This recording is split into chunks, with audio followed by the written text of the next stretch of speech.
Simeon Holloway.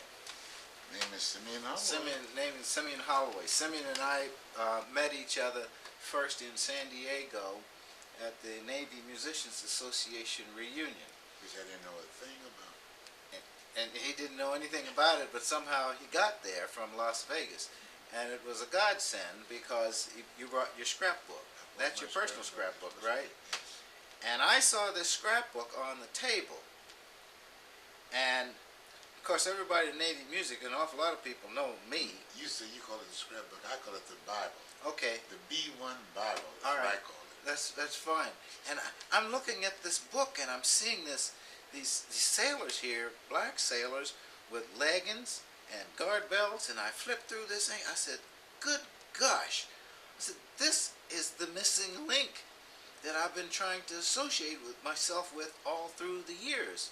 I mean, because I know probably more than most people about the Navy music program, but could never put my finger on what happened to these black bands. And here's the man sitting in my midst. Well, I saw him looking at me, and eventually we sat down and we met each other. And as we talked, you asked me if I would be willing to come to Williamsburg to speak to the band during your reunion. And I think that was the 56, if I'm not mistaken. I think so. And I said, I would be absolutely delighted. So we left there, and I imagine that you made a phone call to the then president, Richard Jones. And why don't you talk about that phone call? Well, Richard Jones, of course, was our president at a particular time. And if you want to call it the president, the main thing was the so-called executive director or secretary, which was really Walter Carlson. Okay. And Jones was in work with him at that particular time. And I said, a friend of mine next door said there was a Navy Musicians Association meeting in San Diego. I said, San Diego and the Music Association? I didn't know anything about it. He said, well, you're going to see about it, Holloway. So I said, well, I should. And I called and made the reservation and called the what's his name, secretary. Oh, Waltrip. Yeah, B.A. Waltrip, the treasurer. Yeah. I said, well, I'll go down here. And that's where I took the initiative to go down and see what it's all about. But I didn't know such thing as that. But then I went down to Missouri and we got together and met the other friends. And met and talked and, you know. And I gave him the scrapbook. He, in turn, was also the publisher of your little group. And he put all the things together. He was shocked to find out this big band going on for these years and nobody knew anything about it. But it was a secret. Yeah. Now, your phone call to Jones. I called Jones, and Jones also was shocked to know there was associations. He, in turn, said, brother, he and Carson got together, really. Both of them joined after I joined. Okay. Yes, that's what it was. And that's basically what it is. Yeah, but when you told him that you had somebody to speak to this group in Williamsburg. And Jones said, his name, I said, his name is Marshall. Marshall? The hell I know Marshall? We played together in Washington, so and so and so and so and so, and we played trombones. That's how Jones was shocked to know you were with this group, and he was with this group, and that's how we met. Now let me fold this in. Richard and I did indeed know each other because there was a band in Washington, D.C.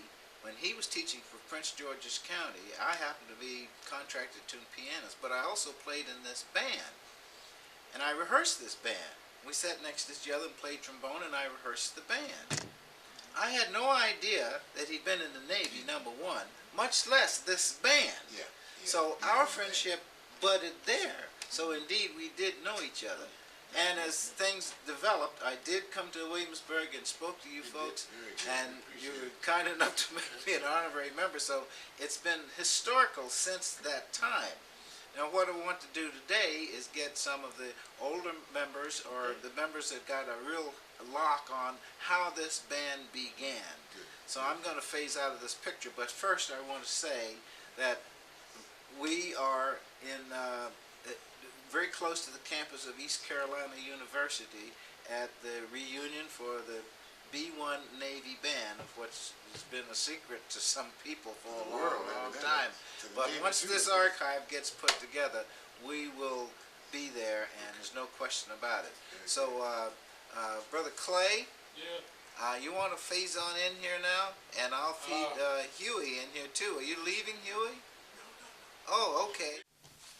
Now we've When got I- the first two members here that are going to talk us in about the very beginnings of this band. And give your name, each of you, when you start talking, so to have it for reference purposes. Go.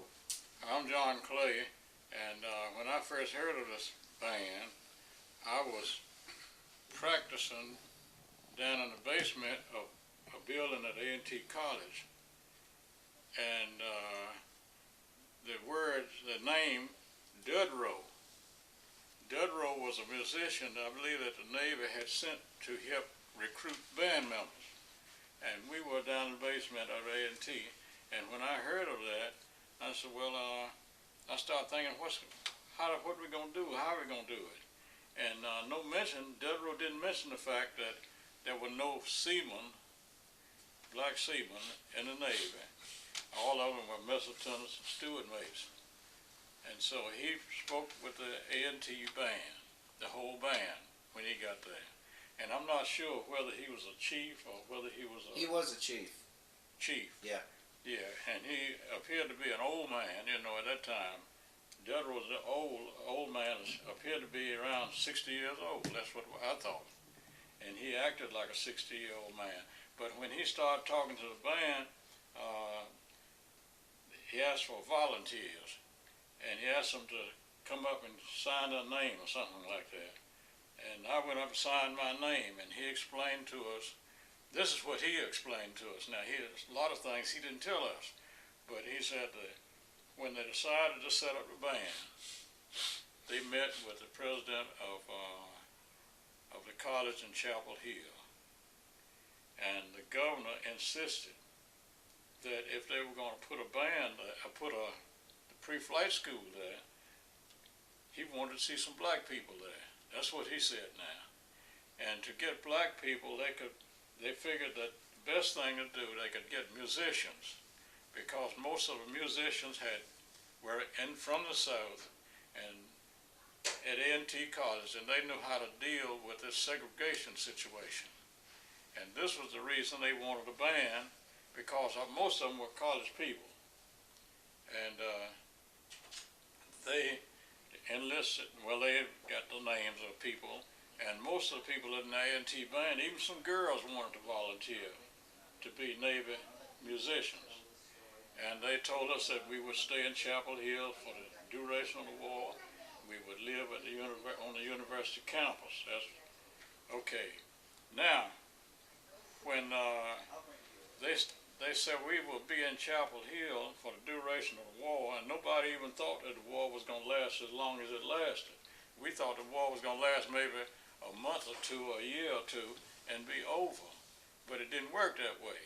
So they recruited all these bandsmen from A&T College first.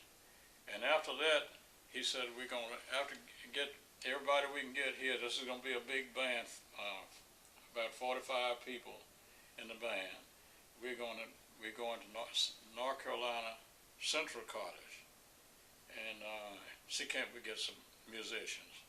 Then they contacted Dudley High School and got a group of younger men just out of high school.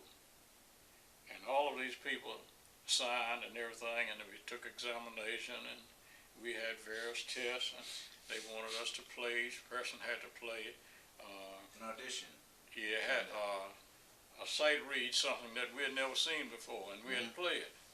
And we did that, and I believe when he left the second day he was there, he had picked out a certain people from A&T College band. And I don't know where my friend was then. He's sitting beside me here, Huey Lawrence. I don't know whether he signed up in the first group or how he got in the first group. But see, we had a junior band at A&T, and I was in that junior band.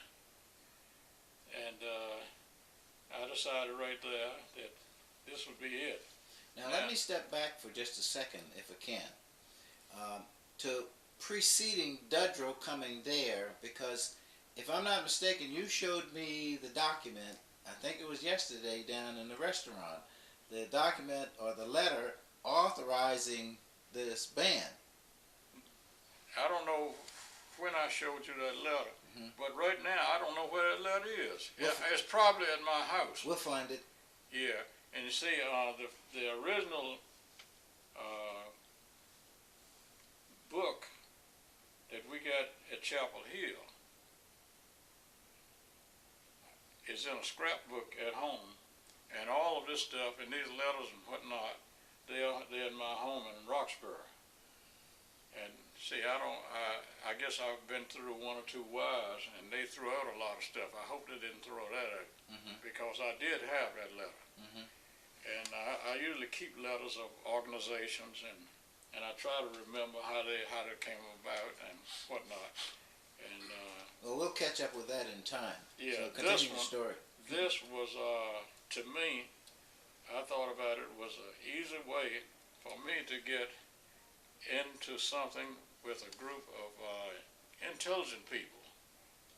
And because most of them had all of them had finished high school, and about half of them from A&T College. And that's what I wanted to get into. I didn't want to have to carry a gun, and this was it.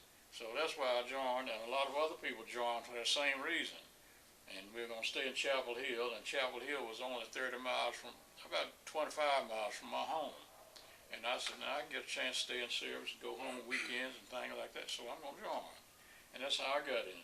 Now, how about you there, Huey? Okay, are you ready for me to interview or just? Yeah, you're on camera right now, sitting right next to Clay, and what I'm going to do is while you're talking, I'm probably going to walk Brother Clay back up to the other room and bring somebody else down, so we can just keep it going like that.